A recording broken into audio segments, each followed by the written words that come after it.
So hello mga ka-chillax, welcome to my YouTube channel. So kung bago pa kayo sa aking YouTube channel, don't forget naman to like, comment, and subscribe. Don't forget to turn on the notification bell para palagi kayo updated sa ating vlogs.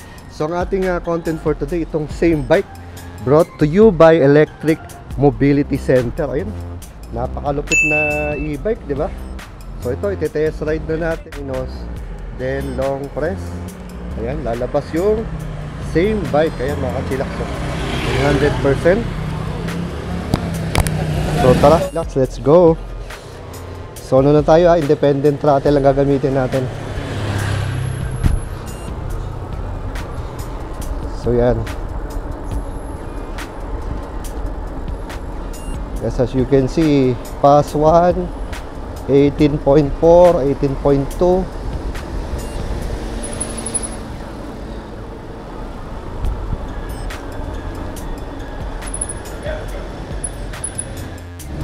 Pedal assist 1.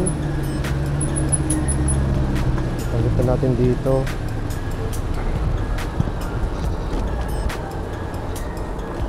So as you can see, itong same bike natin ay ano rin, fat bike. So maganda sa fat bike, ayan nga, hindi ka masyado ano sa mga butas sa kalye, di ba? Mga potholes.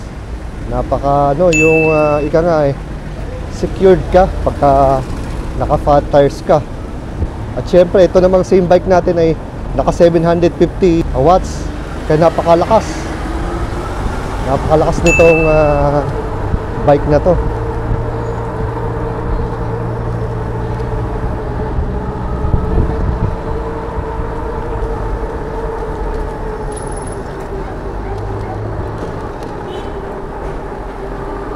Malakas ang kanyang torque, malakas ang kanyang force, at saka maganda dito yung ano, suspension niya. Ayan, yan, kahit pataas tayo, kayang-kaya ng independent throttle.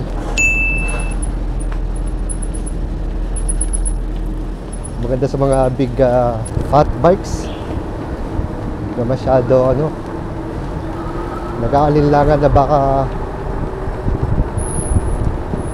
bigla ka madudulas, di ba? Kasi panatag ka na malapad ang mga gulong, malalaki ang gulong. Pero it doesn't mean mga ka-chillax na pag malaki ang gulong, hindi napaplat So napaplat din siya mga ka-chillax, tulad ng isang ordinaryong gulong. Yung nga lang, heavy traffic tayo dito mga ka-chillax, so di tayo makakahataw. So naka number 3 tayo na independent throttle mga ka-chillax.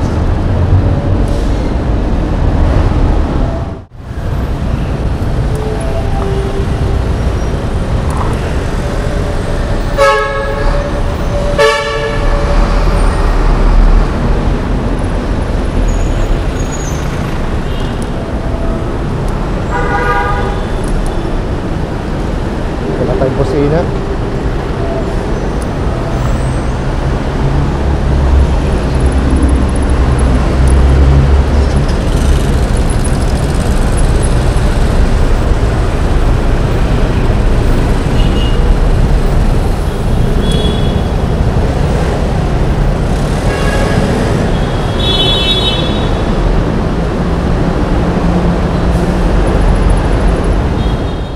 Chillax, try natin ihataw. Yan, number 3. Full throttle tayo Full throttle, here we go. 3:29, yan, 29 kilometers per hour. Try natin 4. Full throttle tayo So timbang ko mga ka-chillax ko natin 65 pounds.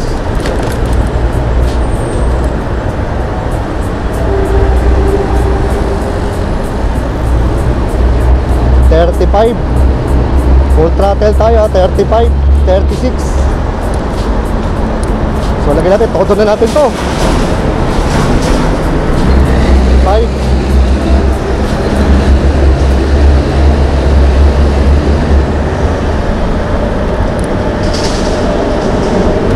Yan, nakalagay sa waist natin, 39. Bilis din 36, 39 kanina, 37. Full throttle tayo Osmeña Highway mga kachilax. Dito sa monitor natin 41.3. Dito sa waist natin 37, 39. Kaya mga kachilax 41.4 dito sa monitor. So yun, so kailangan natin magpreno kung di tatalpok tayo. Ayan. Ayan so nakita nyo yung difference ng waist at ng sa monitor ng same bike. Ayan, pagdating naman sa sa handling niya mga kachilax, maganda ang kanyang handling. Mga siguro mga 8 out of 10 o 9 out of 10. Alam niyo naman pagka mga pag mga branded na e-bike, maganda ang suspension, maganda ang maganda ang manibela niya. Kung alam mong hindi siya pipitsugin na bike. Pero still kailangan chine-check nyo pa rin, 'di ba? Kung nasa nasa gitna ba. Saka yung mga tire pressure din. Ang kinaganda nito. Ganda ng ganda ng performance mga kachilax Then naka siya, Gemma na hydraulic brakes. Kaya siya makapit ang kanyang preno. Pagdating naman sa yun nga, sa torque niya, kita nyo naman, kapit agad, di ba?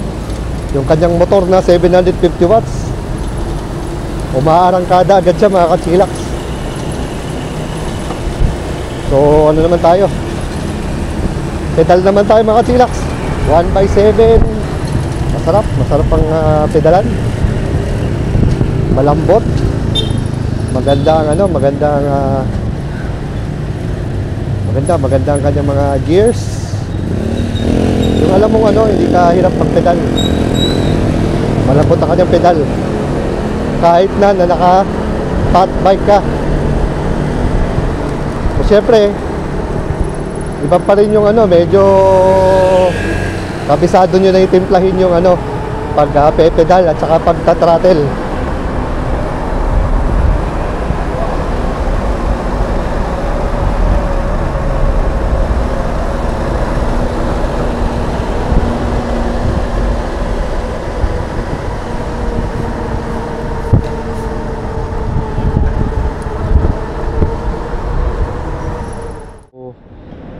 Pass 1 muna tayo.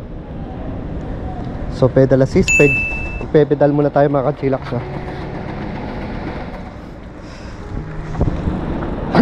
So pedal assist muna tayo mga kachilax. Pedal assist 1. Ayan. So sa 1, parang ramdam ko pa yung pagpepedal ko. Siguro dahil sa may kabigatan tong e-bike na to. So lagyan na natin sa 2. Ayun. Pagdating sa 2 mga kachilax, ramdam mo na yung motor, yung 750 watts. Doon na nagkikick in siya. 24, 23.7. Dito sa ating GPS 22. So lakasan na natin kasi parang uulan na naman Ayan, pedal assist 3. So nakita nyo na after 3 cycles, hindi ko na kailangan magpedal kasi na siya tinutulak ka na tinutulak ka na ng pedal So yan pedal assist 3. So sa 4, syempre kung 3 tinutulak ka na, 4 pa kaya. Ayan tapos ang 1 or 2 to 3, ayan 30. So pinapalo, tinutulak ka na ng mga 30 kph mga kachilax. Tapos suspension nito naka full sus. Maganda ang full sus nito. So ramdam mo yung pagiging malambot niya. Pero syempre meron ding iba na mas malambot pero ito malambot naman din. So ikot naman natin para sa number 5. Number 5. So kanina napansin nyo, di ba, yung independent throttle natin, napakalakas. Yan, after 2, 3 padjak cycles, tumutulak na yung motor, tinutulak ka na hanggang 30. So at least meron kayong meron kayong idea na kung gaano kalakas ang motor nito. 750 watts tulak ka, yan. So normal lang yun, pedal lang yun. Then itutulak ka na ng, from 27 kph hanggang 30. Ganyan yung tulak niya. So malaking tulong sa mga yun nga, kailangan ng konting push ng mga motor tulad ng e-bike.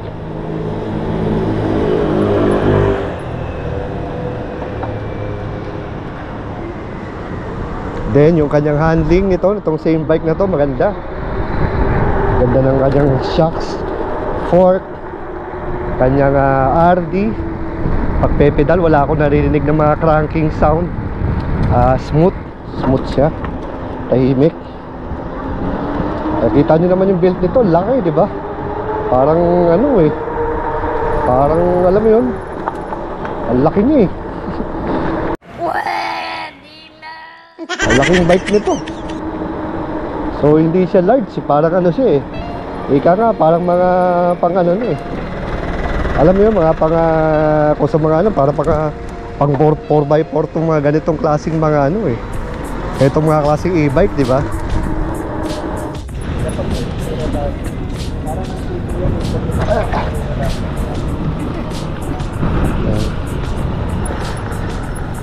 Nagbawalan tayo dito sa Hardin, mga kachilaks. Kaya dito lang tayo sa semento.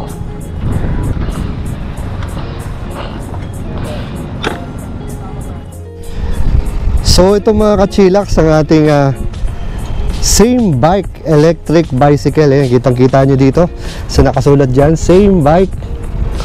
Yan. So sabihin na natin muna yung mga basic specs nito bago natin kilatisin itong ating e-bike for today. So ito ay merong battery na 48 volts, 17.5 Ah. So ito ay removable battery. As you can see dito, ito yung parang pinakasusi niya para matanggal tong battery natin. Then ito ay merong 750 watts Bafang motor. So ito ay nasa hub motor sa likod. Yan yung pinaka-motor niya. Ito ay sinasabi na ang kanyang range ay umaabot ng 80 kilometers. Ayan, So imagine nyo, lumalayo pala ito ng 80 kilometers. Ito ay tumatakbo ng may top speed na 45 kilometers per hour. Then, as you can see, ito yung kanyang brakes. Ito ay may hydraulic brakes na ang pangalan ay Gemma. Ayan, Gemma. Tapos ito ay may Shimano Motors na 1/7 speed.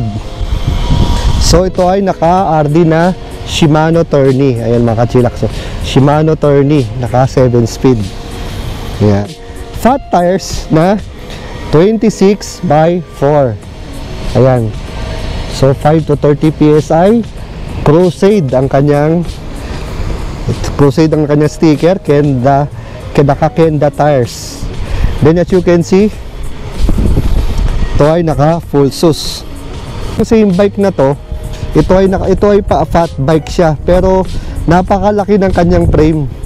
Malaki ang frame niya, kaya bagay ito sa malalaking tao. Pero merong kahit na petit, maliit, type nila yung mga ganitong klase mga e-bike. So as you can see, napakalaki, parang masculine yung dating. Kaya itong bike na to, hindi ako alam mo yung kayang-kaya niya yung aking weight.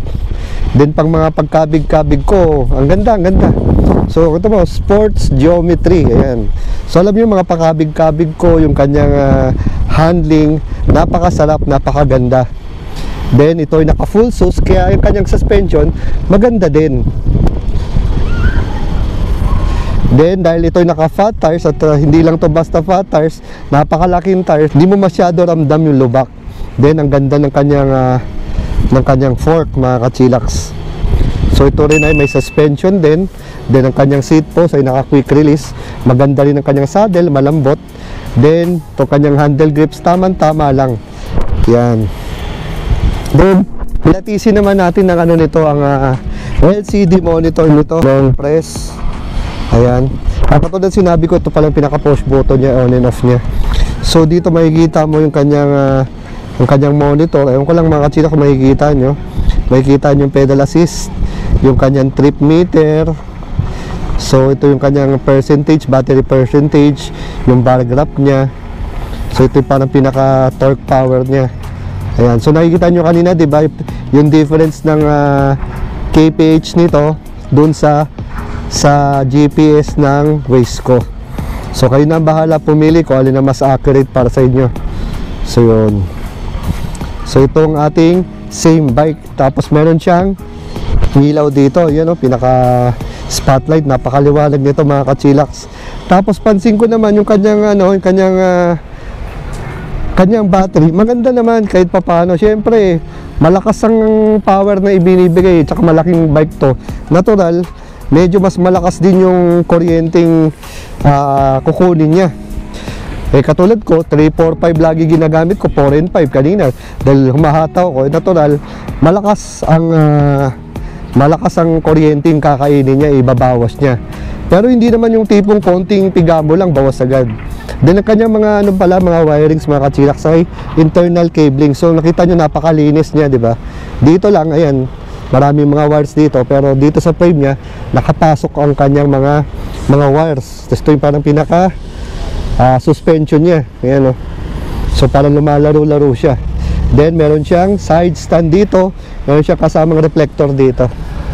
Ayan, so Gemma yung kanyang preno mga kachilax.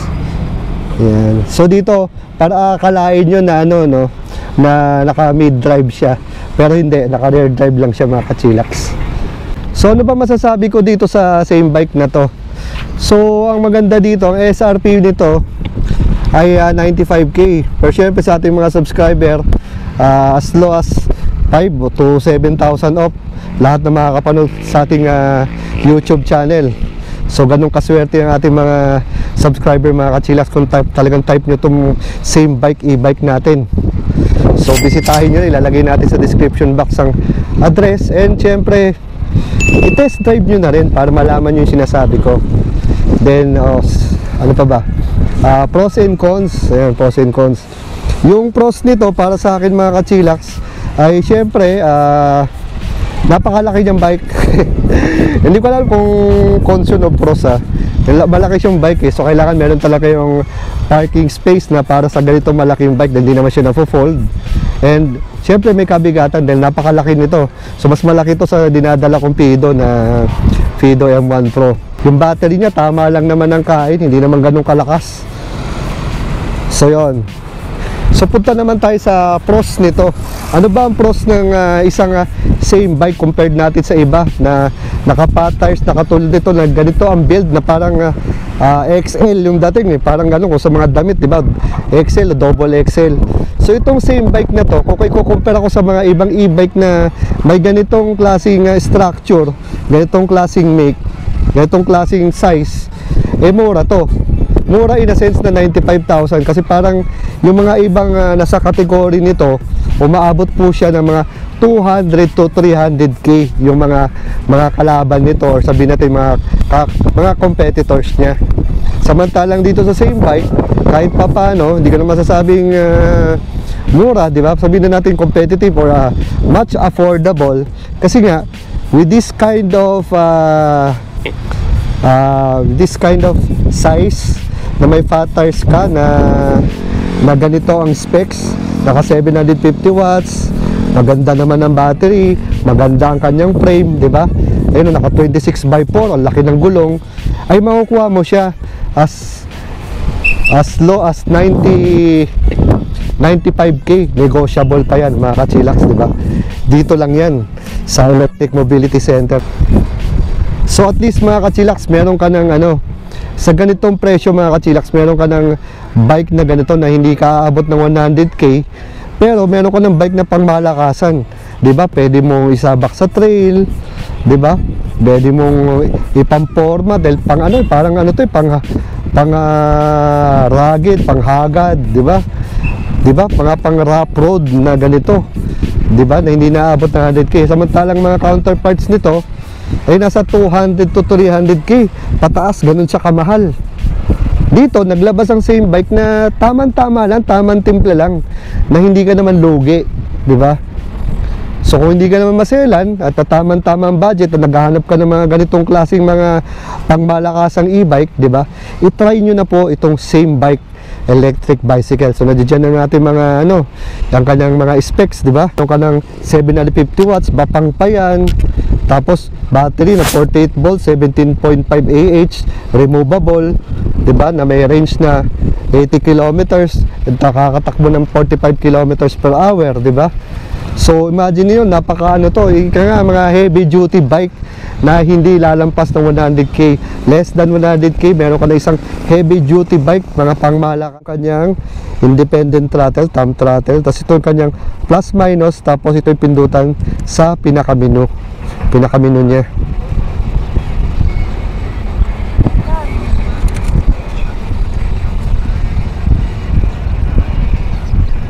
So makikita nyo mga kachilax yung same bike dyan. So ito yung mga selections niya. Ito syempre yung plus minus para sa pedal assist niya. Tapos itong gitna, itong I, ito yung para sa menu niya. Ayan, makakapili ka ng iba-ibang menu, time, trip, odometer, maximum, average. Ayan. So ito yung kanyang pinakapindutan. So hindi naman siya maganda pa rin ang kanyang monitor, hindi naman yung mga chipahanggang klase. Ayan. Then by default din, siguro yung isa pang siguro dito, kahit na wala siyang susi, pwede mo siyang pwede mo siya i-on and off. Kasi ako gusto ko sana as much as possible na on and off ko ng susi, di ba? Parang sususian mo muna bago mag on and off. Anyway, kailangan talaga magbaon na lang kayo ng lock. Katulad ko, nagbaon ako ng lock for safety. So siguro that wraps it mga kachilax dito sa ating same bike.